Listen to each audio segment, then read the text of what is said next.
कहते हैं आर्थ्योपियोसिस, इनके फॉर्मेशन को कहते हैं। ठीक है, अब हमें जैसा पता लगा WBC की बात करेंगे। WBC दो टाइप की होती हैं जिन्हें कहते हैं आग्रेनुलोसाइट और ग्रेनुलोसाइट। अगर मैं आग्रेनुलोसाइट की बात करूं तो बेसोफिल्स, न्यूट्रोफिल्स, मोनोफिल्स होते हैं, और ग्रेनुलोसाइट की बात करूं तो ये दो होते हैं। एक होते हैं आपके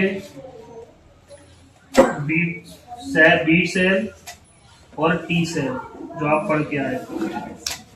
बी सेल क्या करती है? आर्मी तैयार करती है। नहीं आ रहा? पूरा वर्ड नहीं आ रहा।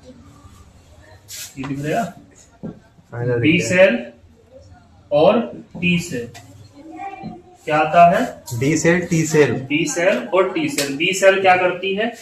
आर्मी बनाती है, और टी सेल क्या करती है? टी सेल जो है इसके लिए हेल्प करती है। और WBC को हम साइंस में मोनोसाइट्स कहते हैं। क्या कहते हैं? मोनोसाइट्स। मोनोसाइट्स कहते हैं, और इनके बनाने को मोनोसियोपियोसिस कहते हैं। बात आ गई समझ में? वैसे क्या बोलेंगे हम इसको? मोनोसाइट बोलेंगे। और ये कितने दिन रहेंगी? ये 14 दिन। ठीक है, और मरेंगी कहाँ पर? ये भी स्प्लीन में। ठीक है, नोट करो।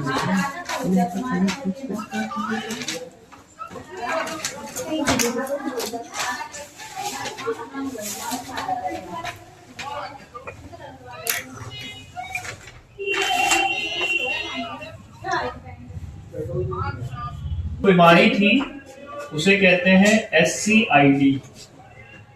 क्या कहते हैं? Severe cognitive immunity disease. अभी मैंने पीछे नोट भी कराया था SCID। ठीक है, और इसमें क्या नहीं होता? इसमें ADA डेफिशिएंसी की वजह से एडिनोसिन डाइएमिनेज एक एंजाइम होता है। क्या होता है? एक एंजाइम होता है। इसकी डेफिशिएंसी की वजह से, इसकी दिक्कत की वजह से उसके अंदर जो थी एंटीबॉडीज नहीं बनती थी। क्या नहीं बनती थी? एंटीबॉडीज नहीं बनती थी। और जब एंटीबॉडीज नहीं बनेंगी तो बॉडी बीमारियों से कैसे लड़ेगी? बीमारियों से लड़ नहीं पाएगी, और जब लड़ नहीं पाएगी बीमारियों से तो फिर वो क्या होती? बीमार हो जाती। तो 1990 में हमने उस लड़की के साथ जीन चिकित्सा को अपनाया। किसको अपनाया? जीन चिकित्सा। अब मैंने बताया 3 रास्ते थे हमारे पास सही करने के।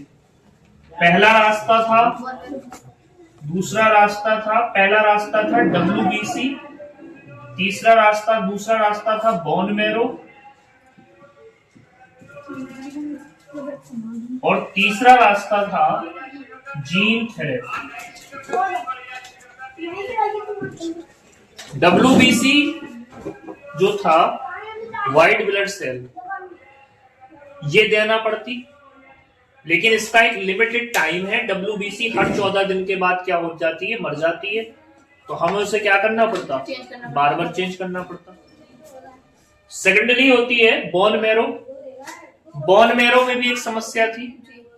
बोन मैरो में समस्या ये थी कि बोन मैरो को जो ट्रांसप्लांटेशन है या बोन मैरो को जो चेंज है वो केवल एम्ब्रियोनिक स्टेज पर किया जा सकता है। कब किया जा सकता है? एम्ब्रियोनिक स्टेज पे।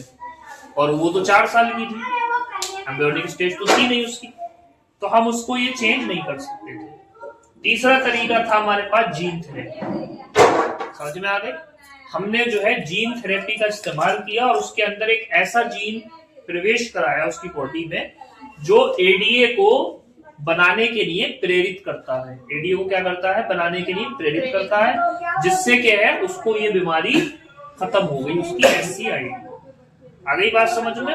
और हमने पहली बार देखी, थेरेपी शब्द जहां भी लगा होगा इसका मतलब है इलाज। बात आ गई समझ में? जहां भी थेरेपी लग जाएगा उसका मतलब क्या हो जाएगा? इलाज हो जाएगा। तो जीन थेरेपी की मदद से हमने इस तरीके से इस बीमारी को ठीक किया। जीन थेरेपी का इस्तेमाल और बता रहे हैं कहां पे होता है। जब हम एलिजा करते हैं, एलिजा क्या था? एड्स का टेस्ट। एड्स का टेस्ट है, या एंटीबॉडी टेस्ट भी बोलते हैं इसको।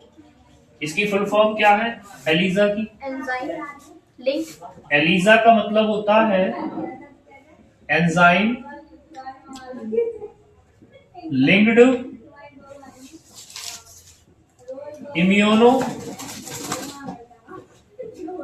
सॉर्बेंट और एस से, ये नाम है ELISA. Enzymed linked immuno sorbent acid. बात आ रही बढ़िया समझ में? क्या है?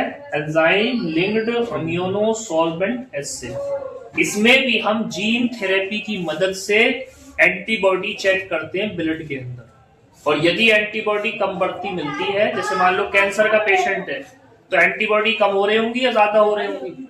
एड्स में तो सीधे मार रहा होगा ये एंटीबॉडी को। भाई एड्स में क्या करता है वो? टी सेल को काम नहीं करने देता। जब टी सेल काम नहीं कर पाती होगी तो क्या करती होगी? बी सेल को हेल्प नहीं कर पाती होगी, और बी सेल को जब हेल्प नहीं कर पाती होगी तो बी सेल क्या कर रही होगी? वहां लड़ नहीं पा रही होगी, रिबिटी नहीं लड़ पाएगी, तो फिर क्या होगा? आदमी मर जाएगा। सही बात आ गई समझ में? बढ़िया से चलो बताओ जल्दी से, फिर आगे लेवल का बढ़ा, इसको बंद कर दी पूरा करो।